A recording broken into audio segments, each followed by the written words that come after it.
Hello friends, आज हम लोग मराठाओं के बारे में जो पढ़ रहे हैं वो आखिरी पार्ट होगा। इसमें ज़्यादा कुछ नहीं होगा। इसमें मतलब किस पद को किस नाम से जाना जाता था, क्योंकि कुछ अल्टर वर्ड्स होते थे जिन्हें मराठा प्रशासन में यूज किया जाता था, जो कि एग्ज़ाम्स में पूछे जाते हैं। मतलब फैक्चुअल जानकारी के रूप में ये रहेंगे।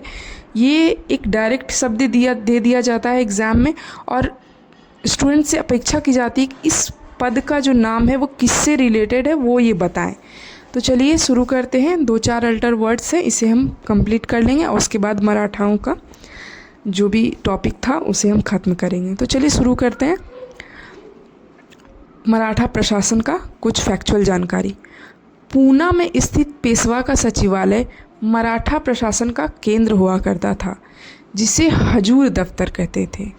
मराठा प्रशासन का जो केंद्र था सचिवालय में, उसे हजूर दफ्तर कहा जाता था। मराठा राज्य में सूबे को प्रांत कहते थे, परगना को महल कहते थे। सूबे को प्रांत और परगना को महल कहते थे। ये याद रखने लायक काफ़ी अल्टर टॉपिक है, तो इसे ध्यान से पढ़ेंगे तभी समझ पाएंगे। बड़े प्रांत सर सूबेदार के अधीन होते थे। इसके अधीनस्थ मामलतदार होते थे, जो सीधे केंद्रीय दफ्तर को ब्यौरा देते थे। एक पद था मामलतदार, जो सीधे केंद्रीय दफ्तर को, जो भी प्रशासन में कार्य चल रहे हैं, उसका ब्यौरा देते थे। देशमुख तथा देश पांडे जिलाधिकारी थे, जो मामलतदार पर नियंत्रण के रूप में कार्य करते थे। कारकुन नामक जिले का अधिकारी विशेष घटनाओं की सूचना सीधे केंद्र को देता था। महल का मुख्य कार्यकर्ता हवलदार होता था तथा मजूमदार और फड़नवीस उसकी सहायता करते थे। ग्राम के मुख्य अधिकारी को पटेल कहते थे, जो कर संबंधी न्यायिक एवं प्रशासनिक कार्य करता था। पटेल के नीचे कुलकर्णी होता था, जो ग्राम की भूमि का लेखा रखता था। कुलकर्णी के नीचे चौगुले होते थे, जो पटेल की सहायता करते थे तथा कुलकर्णी के लेखे की देखभाल करते थे। पोतदार सिक्कों के निर्धारित भार तथा धातु की शुद्धता की जांच करते थे।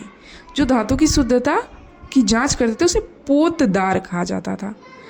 इसके अतिरिक्त 12 बलूटे को शिल्पी तथा 12 अलूटे को सेवक कहते थे। ये स्पेसिफाइड एक वर्ड्स है जो मराठा प्रशासन में अक्सर यूज किया जाता था। कोतवाल नगर का प्रमुख प्रशासक था। गांव में चौकीदार अपराधियों के पता लगाने का काम करता था। स्थायी भूस्वामित्व प्राप्त लोग मिरासदार कहलाते थे। बटाईदार भूस्वामी उपरिस कहलाते थे। तो ये थे कुछ इंपॉर्टेंट वर्ड्स। आई नो थोड़ा अल्टर सा टॉपिक है, बट एग्ज़ाम्स में काफ़ी इससे क्वेश्चंस आते हैं। कई बार मैं भी एग्ज़ाम्स में इस चीज़ को लेकर फंस गई थी, इसीलिए मैंने सोचा इसको एक बार ऑडियो जीके में इंक्लूड करना ज़रूरी है, ताकि आप लोग को परेशानी ना हो जो परेशानी मुझे हुई थी। Thank you.